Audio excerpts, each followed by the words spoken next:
I couldn't move. My body was limp, heavy, like I'd sunk through the floor. My mind was awake, but everything else was shutting down. My son, Eli, lay beside me, motionless. I could barely make out his face in my blurred vision, but I knew he was still breathing, and then I heard it. My husband, Jared, standing just a few feet away, whispered something so cold it sent a deeper chill through my bones than anything I'd ever felt. It's done. They'll both be gone soon. Gone. I wasn't supposed to hear that. I wasn't supposed to be alive to hear that. As the sound of his footsteps faded down the hallway, I fought every urge to sit up and scream. Instead, I leaned close to Eli's ear and whispered, "Don't move yet." I don't know how I stayed calm in that moment. I think it was the years I spent as a nurse, or maybe it was just the primal instinct of a mother trying to save her child. But something told me, don't panic, stay still and wait, because something was very wrong. Let me take you back just a few hours before that moment, the last time things felt somewhat normal, if you could call our life normal anymore. I'm Naomi. I'm 38 years old, a mom, and until recently, a wife. I gave up my nursing career when Eli was born to raise him full-time. He's my entire world, curious, smart, and always watching everything I do. We've been a team since day one. Jared, my husband of 12 years, used to be the funny one, charming. The kind of guy who made people feel special, even strangers. But somewhere along the way, that charm faded into silence. Then came the late nights, the secret phone calls, the strange absences with weak excuses. Still, I held on, for Eli, for the life we built, for the hope that maybe the man I married was still in there somewhere. So when Jared said he wanted to cook dinner for us, a rare thing, I thought maybe, just maybe, he was trying again, trying to be present, to connect. He said he had a special recipe he wanted to try. Steak, mashed potatoes, green beans. Simple, but comforting. Eli was excited. He loved when Jared made an effort, no matter how small. We sat at the table. The food smelled, okay, a little off, but I didn't say anything. Jared was watching us, smiling more than usual, almost too much. I took a few bites. Eli did too. That's when I felt the first wave, lightheadedness, the room spinning just slightly. My mouth went dry, my stomach turned. I looked at Eli. He was rubbing his eyes, blinking slowly. He whispered, "Mom, my tummy hurts." That was the moment I knew something was horribly wrong. I remember thinking, this is not food poisoning. This is something else. Then everything went dark, except my thoughts, except my instinct. I collapsed beside my son and did the only thing I could think to do, pretend. I lay there completely still, listening. And that's when I heard Jared's voice. It's done. They'll both be gone soon. Gone. Those words will echo in my mind for the rest of my life. What happened next? Even I didn't see it coming. If you asked me a year ago, I would have told you my life was boring, in the best way. We lived in a quiet neighborhood just outside Atlanta, one of those places where people wave when you drive by and the mailman knows your dog's name. Our house wasn't fancy, but it was warm, safe. Or at least, I thought it was. I spent most of my time at home with Eli. He's 11, sharp as a tack and way too observant for his age. He always asks a million questions, wants to know why things happen, how things work. I used to joke that he was my little scientist. He'd follow me everywhere, mimicked everything I did, how I stirred my coffee, how I folded the laundry, even the way I hummed to myself when I was thinking. Being his mom is the one thing I've never questioned. I may not have had a big career or fancy degrees like Jared, but I had Eli, and he made my life full. Jared and I met when I was 25. He was tall, quick-witted, charming. The kind of guy who made you feel like the center of the universe when he looked at you. He was working in finance, already making good money, and he had this way of taking charge in a room. Confident, but not cocky. At least not back then. We got married within a year. And at first, he really was amazing. The kind of husband everyone said I was lucky to have. He surprised me with flowers, wrote notes on sticky pads, made playlists for long drives. When Eli was born, he cried harder than I did. I remember thinking, this is the man I'll grow old with. We're going to build a beautiful life. But time changes people. Somewhere in the last 2 years, something in Jared started to shift. At first, it was little things. He stopped joining us for family movie nights. He stopped laughing at Eli's jokes. He stopped kissing me on the forehead before leaving for work. I told myself it was stress. His job was intense, long hours, demanding clients. I figured he just needed space. But then came the locked phone, the whispered calls behind closed doors, the way he'd leave the house without saying where he was going or when he'd be back. I asked questions. He got defensive, said I was being paranoid, controlling. So I stopped asking. I went quiet too. For Eli's sake, I kept things smooth on the surface. Smiles at dinner, small talk, the illusion of normal. And then, just last week, something strange happened. Jared came home early, earlier than he had in months. And for the first time in a long time, he looked relaxed. He kissed Eli on the head, looked me in the eye, and said, "I'm cooking dinner tonight." I blinked. "Since when do you cook?" He shrugged. "Just wanted to do something nice. You've been working so hard lately." It was such a small thing, but it felt huge. Suspicious, even. But at the same time, I wanted to believe him. I wanted to believe that maybe, after everything, he was trying to come back to us. So I smiled. I told him that sounded wonderful. That night, I set the table with the good plates. Eli picked out music to play while we ate. Jared was in the kitchen, humming to himself while stirring the mashed potatoes. It almost felt normal again. Almost. But in the pit of my stomach, something was off. A quiet whisper of instinct I didn't know I'd need to listen to until it was nearly too late. I remember watching Jared that night standing over the stove, stirring the mashed potatoes like it was something he did every day. But he didn't. Jared had never cooked a full meal. Not in the 12 years we were married. Not once. So yes, I was surprised. But more than anything, I was trying to convince myself this was a good sign. A fresh start. I wanted it to be. Dinner was served around 6. Eli had set the table, putting out the mismatched cloth napkins he thought were fancy. He was excited. His dad was finally doing something just for us, something normal. The food looked fine. Steak, a little overcooked, green beans with too much garlic. But it was the mashed potatoes that stuck out. They looked off. Too smooth, too shiny. I don't know how else to describe it. I took a bite. The texture was strange, too creamy, almost like glue. The taste wasn't bad, but there was a bitterness under the butter. I pushed the fork aside and reached for my water, swallowing hard. Eli took a few bites, too. I watched him. He made a face, but kept eating. Jared was watching us, saying very little, just sitting there, smiling. I remember saying, "These potatoes taste a little funny." And Jared, he laughed, said something like, "Guess I'm not as good a cook as I thought." Then he stood up and started clearing his plate, before he'd even finished eating. That's when I felt it. The dizziness started in waves, not the kind that comes from standing up too fast, but the kind that made the room tilt sideways. My fingers went numb. My throat felt dry, thick. I blinked, trying to steady myself. Across the table, Eli had gone quiet. He was rubbing his stomach, eyes wide. His little fork clattered to the plate. He looked at me and whispered, "Mom, my tummy hurts."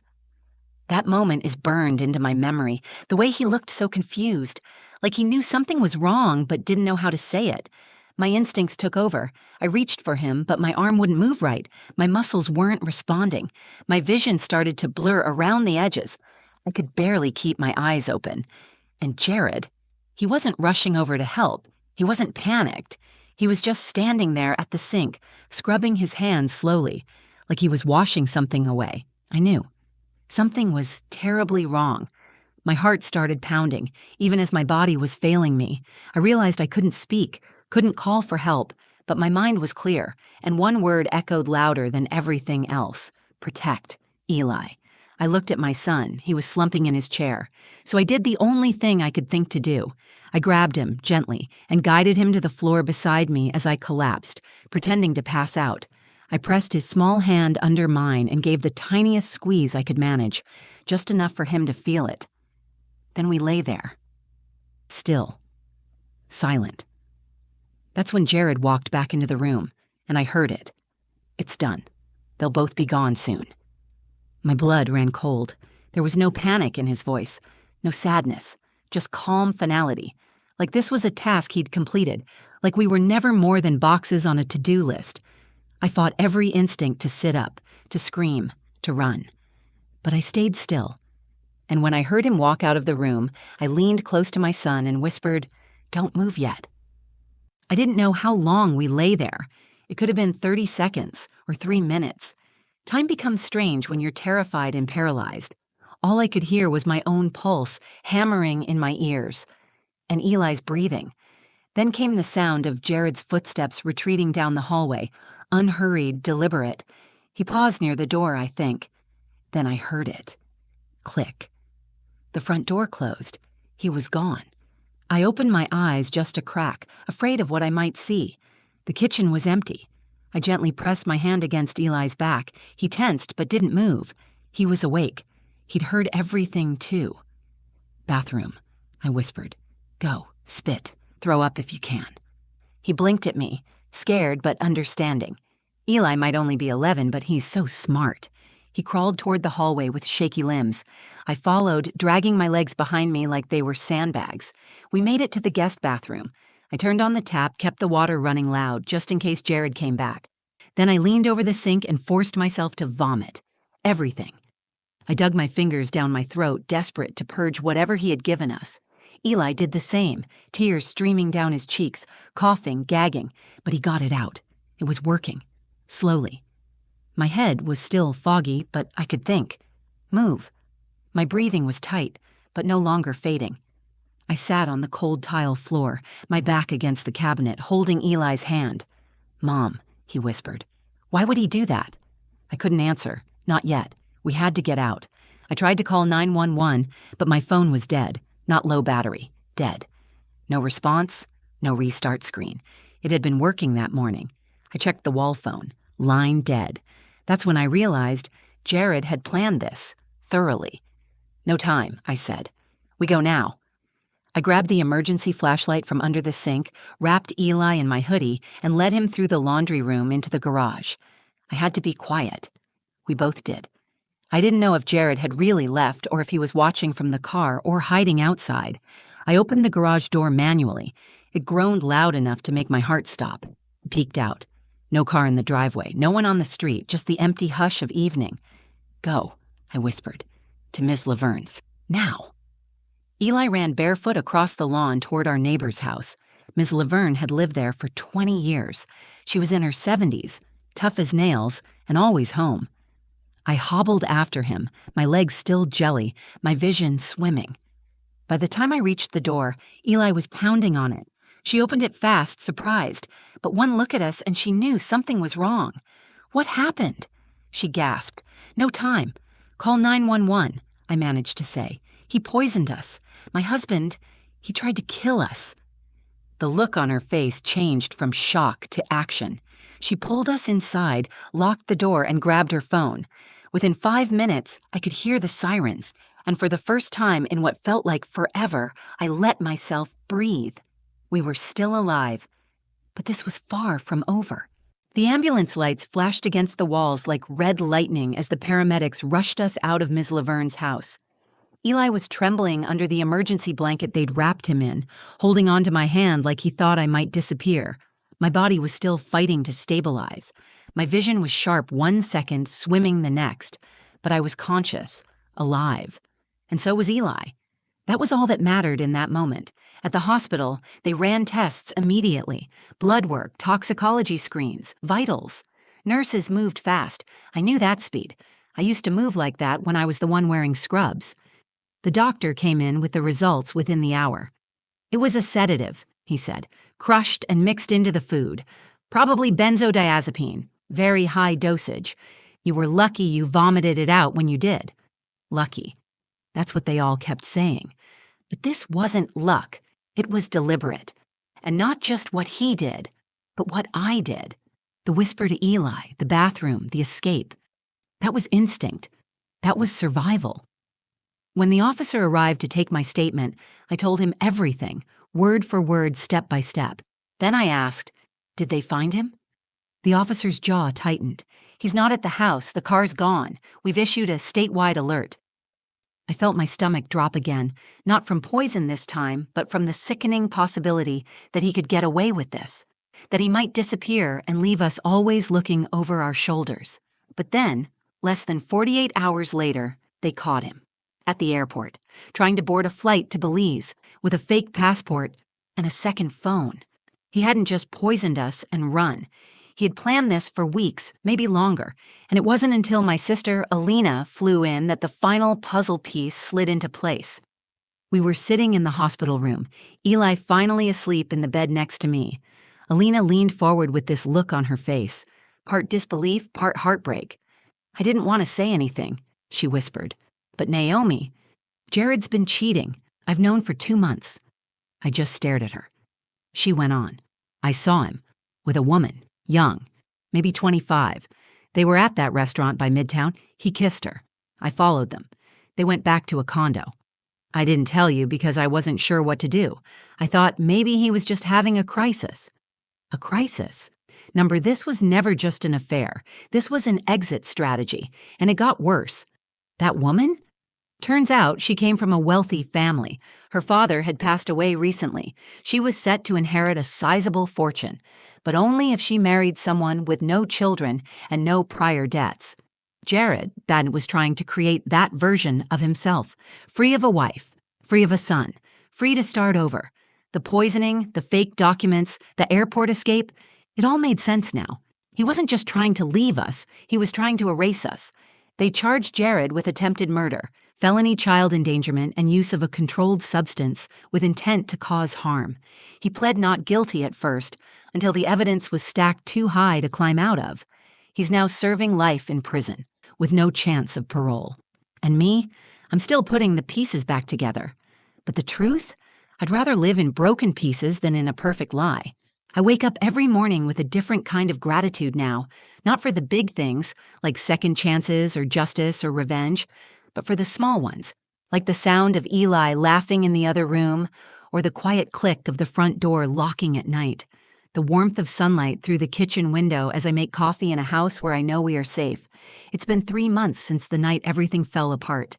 3 months since I collapsed on the kitchen floor next to my son.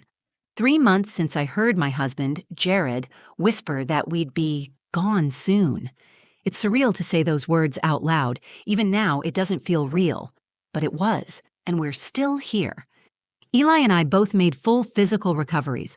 Doctors said the sedative dosage was dangerously high, meant to mimic an accidental overdose, something that could be explained away, dismissed. If we hadn't thrown it up in time, we might not be here to tell this story. That thought follows me like a shadow. Eli doesn't talk about his dad much. Sometimes I catch him staring out the window, quiet, lost in his thoughts. Other times, he'll crawl into my bed in the middle of the night just to be near me. I don't push him to talk. I let him lead. He's healing in his own way. So am I. We're living with my sister Alina for now. She's been our anchor, and despite the guilt she felt for not telling me about Jared's affair sooner, I never once blamed her. Because here's the truth. We all miss things we don't want to see. I didn't want to believe Jared was capable of hurting us. That the man I married, the father of my child, was planning our erasure like it was a business move. But he was. The motive was as cold as the act. Money, image, a future that didn't include us. He pled guilty in the end. There was too much evidence to fight. The poisoning, the fake ID, the plane ticket, the bank transfers. He's now serving life without parole. And while I can't say I found peace yet, I found something more important: clarity. People always ask me what I learned from this, what I'd say to other women or anyone in a situation like mine. So here it is. Listen to your instincts. Even when they whisper, even when they don't come with proof. We're taught to be polite, to give people the benefit of the doubt. But sometimes, doubt is the benefit. When your body tells you something is wrong, believe it. When your gut clenches without explanation, pay attention. When you feel the air shift in a room, the mood darken, the silence stretch, that's your warning. I ignored it for too long. I let fear of confrontation be louder than fear of danger. Never again. The night Jared tried to poison us, my survival didn't come from strength. It didn't come from training. It came from stillness, from listening, from not moving until the time was right. That small, quiet decision saved my life, and it saved my son. Now every day is a new chance to protect him the way I couldn't before, not just from harm, but from silence, from doubt, from believing that love means ignoring your own voice, because real love, the kind that lasts, never puts you in danger.